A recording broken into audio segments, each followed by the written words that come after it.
السلام علیکم رحمۃ اللہ وبرکاتہ۔ ناظرین اکرام، جیسا کہ آپ کے علم میں ہے، اب تک ہم 2 نشستیں کر چکے ہیں، یہ تیسری نشست ہے۔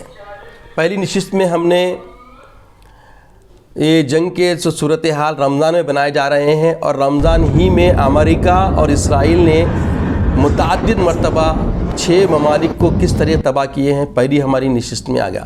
دوسری نشست میں ان کا مقصد کیا ہے، یہ دشمنان دین اسلام جو ہے نا بظاہر دوست بن کے آ رہے ہیں مسلمانوں کے، مگر ان کا مقصد کیا ہے، ہمارے عقائد پہ حملہ تھا۔ ٹھیک ہے، اب تیسرا، موجودہ جو صورتحال جو خلیج کی عرب کی بنی ہوئی ہے، یہاں کیا امن و امان ممکن ہے، امن و امان کی صورت پیدا ہو سکتی کیا؟ یہاں بحر عرب، خلیج عرب اور خلیج تعاون کونسل GCC کے آج تک کے حالات جو اور امن کے امکانات کا تازہ ترین جائزہ جب ہم لیتے ہیں، تو خاص طور پر موجودہ خطے کی کشیدگی اور جنگی خطرات کی روشنی میں موجودہ صورتحال جو ہم کو ملتی ہے 2026 کی، ایران نے حالیہ دنوں میں بیلسٹک میزائل اور ڈرون حملے کیے ہیں، جو کئی عرب خلیجی ممالک جیسے قطر، متحدہ عرب امارات، کویت، بحرین، سعودی عرب اور عمان تک پہنچے۔ اس کا اصل سبب ایران کی امریکہ اور اسرائیل کے خلاف فوجی کارروائی بتائی جاتی ہے۔ اب رول جو ہے، اس حساب سے جو پہلی بات آتی ہے، خلیج تعاون کونسل GCC کا ایک متحدہ رد عمل سامنے آیا۔ ممالک نے ان حملوں کی سخت مذمت کی ہے۔ GCC ایران سے فوراً کشیدگی کم کرنے اور میزائل حملے روکنے کا مطالبہ کیا۔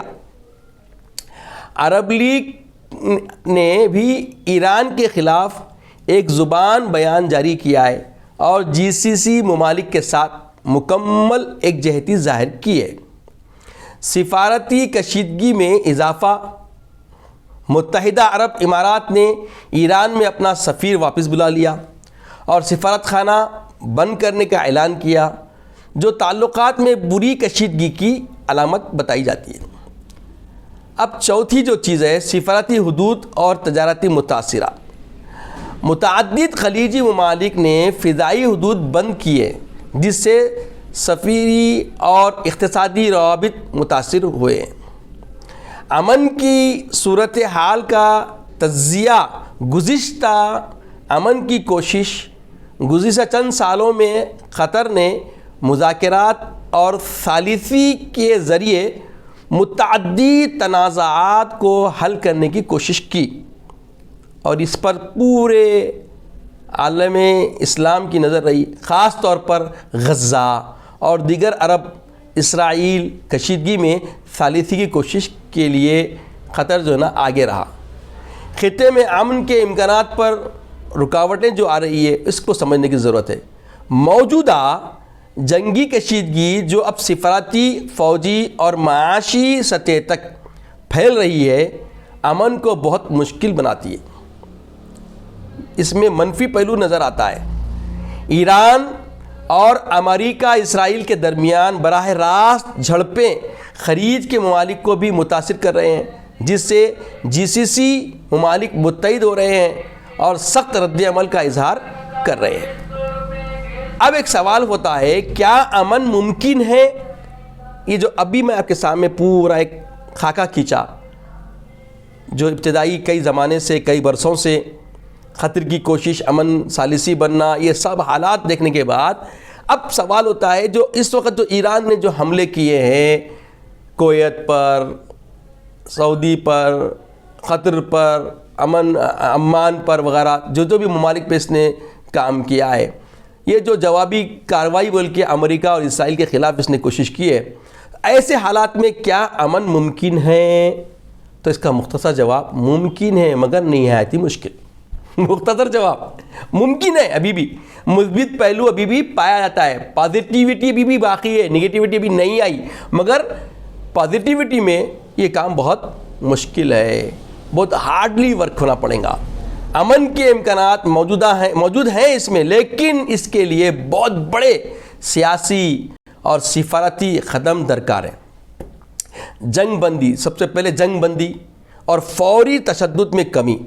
علاقے میں کسی بڑی طاقت یا بین الاقوامی فورم مثلا اقوام متحدہ کی مدد سے فوری جنگ بندی ضروری ہے۔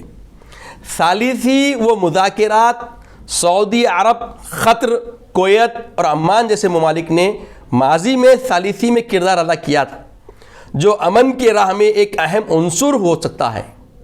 بین الاقوامی دباؤ، امریکہ، یورپ اور اقوام متحدہ کا مشترکہ دباؤ خطے کو مزید جنگ سے بچا سکتا ہے۔ اقتصادی اور سفارتی تعاون، خلیج ممالک کے درمیان تجارتی اور سیکورٹی کے معاملات مشترکہ مفاد میں حل کرنے سے بھی امن کو بڑھاوا مل سکتا ہے۔ اب یہ پوری گفتگو کا خلاصہ یہ ہے کہ آج کا خلیج عرب، گلف جس کو ہم کہتے ہیں، امن کا منظر نامہ انتہائی ناگفتہ بہ ہے۔ موجودہ سفارتی اور فوجی تناؤ نے امن کے امکانات کو متاثر کیا ہے اور خطے میں کشیدگی بہت زیادہ ہے۔ البتہ ثالثی مذاکرات اور بین الاقوامی تعاون کے ذریعے مستقبل میں امن کے دروازے کھول سکتا ہے، بشرطے کہ طاقتیں تشدد روکنے اور باہمی تبادلے خیال پر آمادہ ہوں۔ اللہ تعالیٰ سے دعا ہے کہ یا الہ العالمین، تو احکم الحاکمین ہے، تیرے فیصلے بہت واضح اور فائدہ مند ہوتے ہیں، تو اے اللہ احکم الحاکمین اپنے فیصلوں کے ذریعے تمام عالم انسانیت میں امن و امان عطا فرما۔ وصلی اللہ تعالیٰ